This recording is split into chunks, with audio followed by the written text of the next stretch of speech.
कोई किसी का अपना नहीं होता। एक प्रेरणादायक कहानी। ये कहानी बहुत ही मनमोहक है।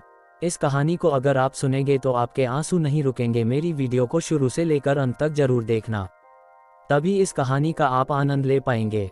अगर मेरे चैनल पर पहली बार है तो वीडियो को लाइक और सब्सक्राइब जरूर कर दें और कमेंट में नमो बुद्धाय जरूर लिखें। चलिए कहानी को शुरू करते हैं। बहुत समय पहले मगध राज्य में एक छोटे से गांव में एक निर्धन स्त्री रहती थी जिसका नाम अम्बा था। अम्बा के पास इस दुनिया में कोई नहीं था सिवाय उसके इकलौते बेटे आरव के। उसका पति वर्षों पहले एक बीमारी के चलते चल बसा था और उसके माता पिता भी अब इस दुनिया में नहीं थे। आरव ही उसकी दुनिया था, उसकी सांसों की वजह और जीवन का सबसे अनमोल खजाना। अम्बा दिन रात मेहनत करती थी। वह दूसरों के घरों में काम करती, खेतों में मजदूरी करती ताकि उसका बेटा पढ़ लिख सके और एक दिन एक बड़ा आदमी बन सके। आरव भी अपनी माँ से बहुत प्रेम करता था। माँ की मेहनत देखकर वह अक्सर कहता, माँ एक दिन मैं इतना बड़ा आदमी बनूंगा कि तुम्हें काम नहीं करना पड़ेगा। अम्बा बस हंस देती और आरव के सिर पर हाथ फेर देती। मुझे कुछ नहीं चाहिए बेटा, बस तू खुश और सुरक्षित रहे। समय बीतता गया। आरव बड़ा हुआ, बुद्धिमान और प्रतिभाशाली बना।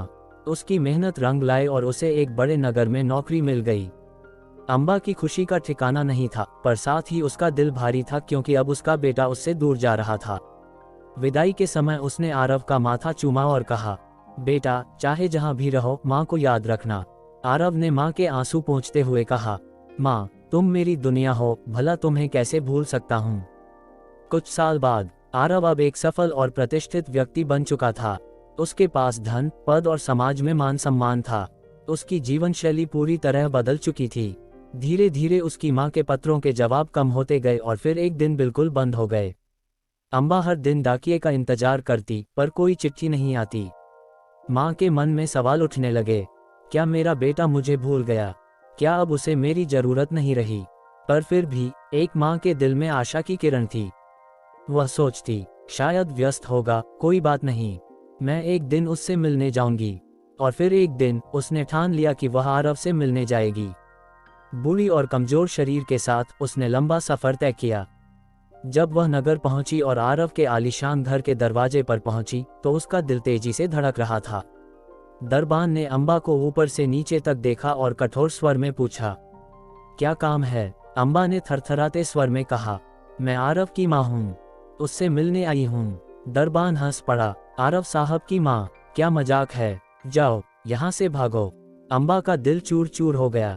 उसने विनती की, बस एक बार कह दो कि उसकी माँ आई है, वह जरूर बाहर आएगा। बहुत देर इंतजार के बाद दरबान भीतर गया।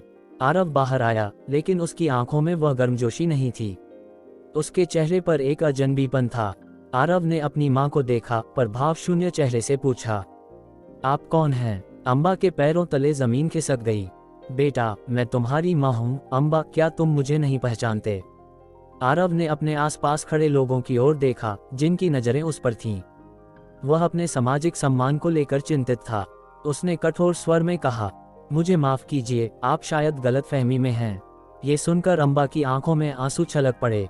उसने अपने बेटे के चेहरे को आखिरी बार देखा और कहा, शायद तुम सही कह रहे हो बेटा, कोई किसी का अपना नहीं होता।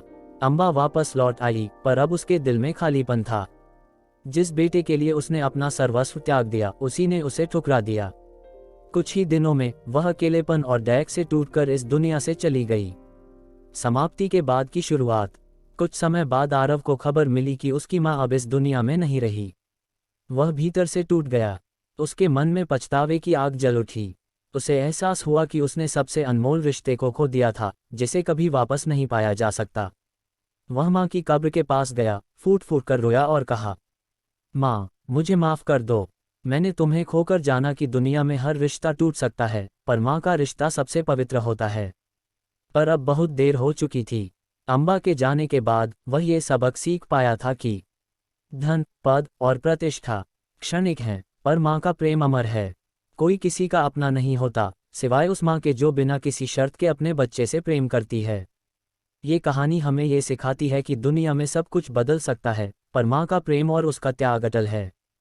हमें उन लोगों की कद्र करनी चाहिए जो निस्वार्थ भाव से हमारे लिए खड़े होते हैं, क्योंकि जब वे नहीं रहते तब पछतावे के आंसू भी उन्हें वापस नहीं ला सकते। उम्मीद करते हैं कहानी आपको पसंद आई होगी। अगर पसंद आई है तो कमेंट में नमो बुधाया जरूर लिखें।